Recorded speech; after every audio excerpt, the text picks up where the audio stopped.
rolling? Yay, red light's on. Nice. Okay. I think I'm framed up somewhat okay. It's Mike from Big Mike Guitars, and I wanted to use my brand new camera, take this opportunity to thank all my subscribers on YouTube and everyone who's visited the channel. Like 3,500 hits or something like that, or channel views, which is awesome. And I think one of my videos is upwards pushing like 1,000 views, so that's cool. But so thank you. Obviously, that's huge and very cool. And a lot of people are also checking out the playlists that I've assembled. The K-pop one is big, and the Girls' Generation one. But there's other cool stuff on there too. The US pop is cool, and anyway, check out the playlist. There's a lot of entertainment value there. So the real reason, though, I wanted to do this video today was it's a banging gorgeous day, early in September, and I got my new camera. And one of the projects I've been wanting to do is show everybody the Waveflight guitar. So Waveflight is a new name. You've never heard of it before because I invented it, and nobody's ever seen it before, except for like James Bird and a couple guys at Guitar Center like 10 years ago. So I don't mean to drop names. Sorry, James. James and I have both. I'm just going to keep dropping the names. James and I have both just designed our own custom electric guitars. His with the Avianti, mine with the Waveflight. The Waveflight has languished in obscurity for forever, because I have not promoted it or tried to market it or anything. But so here we go. Today's the day. Maybe some guitar manufacturer out there will check this out and go, "Oh my God, here's some guy up in Granite Falls innovating on the electric guitar. It's so cool. We want to hook up with you." Anyway, let me show you the guitar. So this is it, and it is quite striking. Of course, I'm biased, prejudiced, as it were. But you can see the body shape is quite remarkable. It's very artistic. It's very curvaceous and flowing. There's, without getting into all the details, let me just talk about the body, because that's sort of the eye-popping, cool thing. And it's designed this way for a reason. So the first thing that I want to alert people to on the Waveflight is the cutaway on the body. Get the whammy bar out of here, the tremolo arm out of the way. But the cutaway in the body. The design on the Waveflight began on a piece of paper with a single premise, and that was where a 24 fret neck ended. That was where the body line started on the high registers here, and went away from the fretboard. That was the #1 design consideration, and there's a couple of really good reasons for that. But anyway, so what happens when you're fiddling around on a piece of paper and you start from a design point? You start out with this line, get it away. Start down here at the 24th fret and get it away. And the reason for that was my technique and the technique of some other players, namely classical players typically, is that when they're playing, they keep their wrist out away from the neck, quote unquote proper technique. And the thumb is down middle, low on the neck, and the wrist is out and the fingers are down.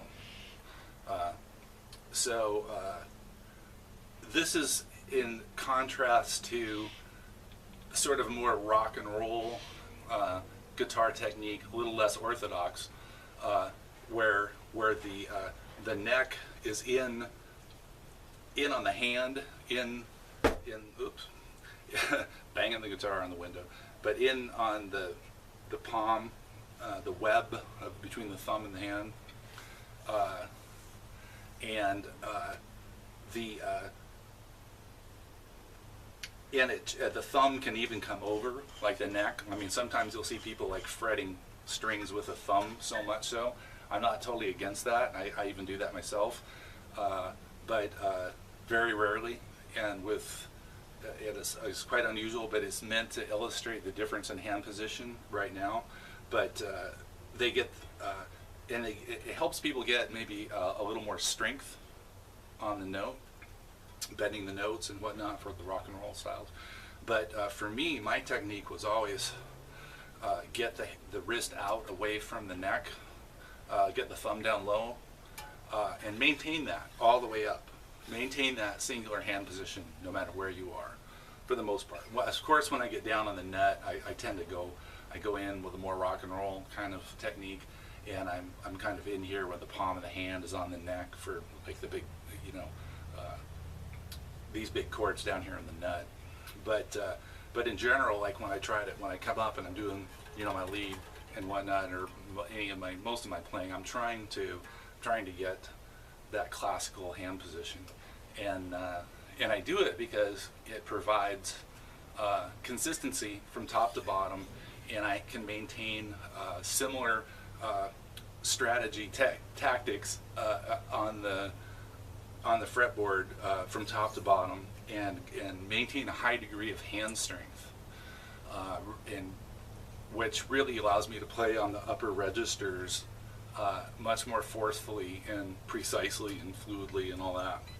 So the thing is, so after having said all that fundamental difference in hand position between a more orthodox classical position being without or versus the rock and roll thing of being in here like this, is that when your wrist is out, if there's any sort of a horn like on a Stratocaster or anything, it's your wrist is going to bang into it. And so it became abundantly clear to me very early on that the guitars that I preferred were flying V's, because on the flying V, it's basically this sort of thing on both sides, and the body's out of your way, and you can maintain that hand position all the way up.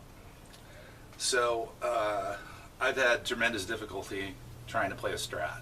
It just doesn't work for me. That horn just gets in my way, and I have to compromise my technique, and it just doesn't work. So that's the whole reason behind on the Waveflight for me starting out with getting the body away down here from the hand. Once that's accomplished, as opposed to the flying V, which goes both sides away, I'm not so worried about the top end up here, because it's out of the way of my hand at that point. Once the bottom's taken care of, I'm happy camper. The design objective has been accomplished, and as long as there isn't anything else really obtrusive or blocking up here on the neck, it isn't going to interfere with my technique. It isn't going to interfere with keeping my wrist out. So that's the whole reason. And of course, just as a brief aside on the Stratocaster thing, like this horn up here, as they're known, the whole thing about the Strat was Leo Fender. He looked at an acoustic guitar, if you can kind of visualize this as an acoustic guitar, it's a bit of a stretch, but it sort of pays homage to that. But there's sort of this outside line here is similar to an acoustic guitar. If you imagine it going around and then doing the same thing on the other side. But what he did was, he's like, well, it's a solid body guitar, and so we don't need the material in here. So let's scoop them out. Let's cut them out. Where the term horns came from, I think. But let's scoop them out, and it'll give players greater access to the upper registers of the guitar. Well, it's a great idea. It's just not good enough. It just didn't go far enough for me. For me, the horns need to be completely out of the way, especially the lower horn, like I said. I know. So once that design objective was accomplished, I got the body out of the way. In some respects, it was just a matter tying the line together in a pleasing manner. I mean, you could probably have done a lot of things. I was trying to come up with something that was visually striking, something that was fun and exciting, and also balanced, and sat in the lap well. And, you know, as I say, sort of paid a little bit of homage to traditional design. Like you see that, you know, this outside line is similar to an acoustic guitar, or a Strat for that matter.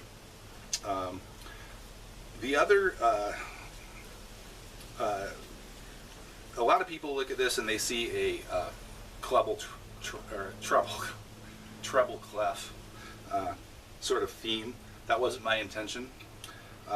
This design came from some experimenting, and something I thought was pleasing and came together well. There's a little bit of what they call negative space going here, which means what isn't there is there. So, for example, this cutout here is meant to be a wave, as in an ocean wave. So what isn't there is there. And then the other, you know, the long flowing theme, I kind of was reading into it like a bird, more of a bird flight, like a wing, like a bird beak and a wing thing going here. And I think a little bit of that crept in from the fact that, like on Flying V's, for example, the bottom bits down here are called wings. And so I think maybe when I was designing this guitar, I was thinking maybe had wing on the brain a little bit and was thinking wings. So that's the story on the name behind how it became known as the Waveflight. But so there's the wave, and then there's the bird thing here in the Waveflight. But the other striking thing about the design is it's very similar to Uli John Roth's Sky guitar, and that was completely unintentional. I designed this completely parallel from his design. I had not even seen his guitar, I don't think, when I designed this in the early 80s. That's how long this has been. This has been sitting on the shelf for 25 years. How long? 80s? I don't even want to know. 20 years. The idea, you know, it sat as an idea for years. It took years to build a prototype, and now the prototype's been sitting for years. So I don't know if I designed this before the Sky guitar. Probably not. But it, despite any similarities, there was no intention on my part of being similar to that. Of course, on the Sky guitar, it's very much like this. If you just imagine this bottom bout coming around and just tying together sort of as a traditional Strat bottom with this bit on the top, that's what a Sky guitar looks like. So this is similar to a Sky guitar, but with you know, way different body shape down here. So, and the other thing I would like to alert people to here is that this is a proof of concept prototype, and it is in rough shape. It's not a finished production model. This is my experimentation model. So, for example, the neck pickup here, you know, this has gone through. I used to have a humbucking pickup up in here. I thought it removed too much material in too critical a place, so I filled it back in with fiberglass and resin and rerouted it for a single coil on an angle to maintain more body mass up through this critical neck junction. The electronics layouts, as you can see, via these dowels. There was a standard 4-bolt sort of pattern here from some electronics I had purchased from Carvin, I think. I ended up not using those, filling them in, and just trying to find a couple of organic places for the controls. This is the volume. I probably should have put a volume knob on here so you can see it better. But this is sort of impromptu. So I've got a 3-way pickup selector here. It is very organic, though. It's on a radius from your hand, so when your hand's playing, it comes down, boom, your volume's here. It's not as close as some people like it. I kind of like to get it out of my way a little bit, but it's in the area. It's right here, and then the pickup selector, again, is just, you know, on this radius, and it's really easy to get at, and it's very logically laid out where it's you know, it goes the direction that these are. So this is up here, the switch goes up for this one, the switch goes down for that one. Just want to, you know, why not make it easy on everyone? but it features the Floyd Rose, and it's a Floyd Rose Pro. I'm a big fan of the angled back fine tuners, so that's important. And you know, the pickups obviously are subject to change. I don't even know what I have in here right now, to be honest. I think I've got, actually I think these are stock Carvin pickups. Carvin humbucker and Carvin single coil. They're actually really great pickups. And the tuners are Spertzels. The thing about the hardware and stuff, outside of the design concern about having maintaining the body mass up here during the neck, I'm not really worried about whatever the pickups are, because people are going to put whatever they want in them.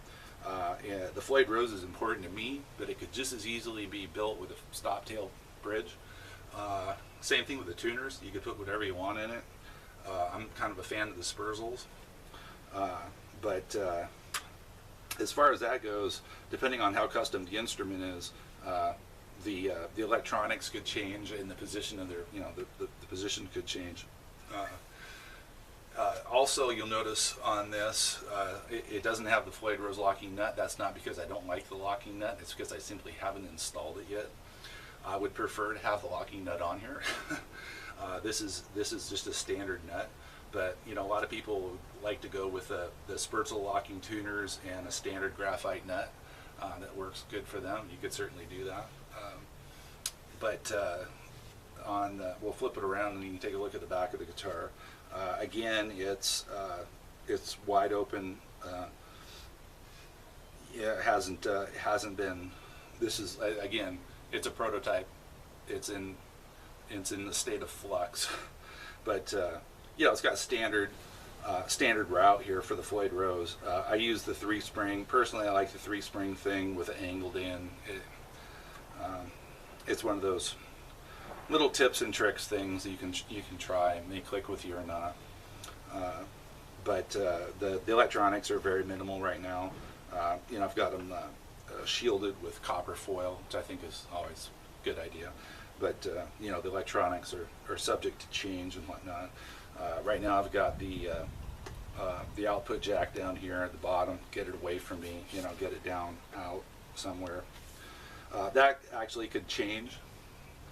I just don't want it to be a problem. I want it to be free and clear and not a hassle. So, but anyway, this is you know, a pretty good visual, a good exposure to the instrument, to the idea, the concept. Obviously, it's a prototype, and it's in a state of flux. The other thing that we should maybe talk about real briefly is the neck, and the basic construction of it, in that it is a neck through instrument. And I'm a big fan of the neck through construction, and of course that means the neck.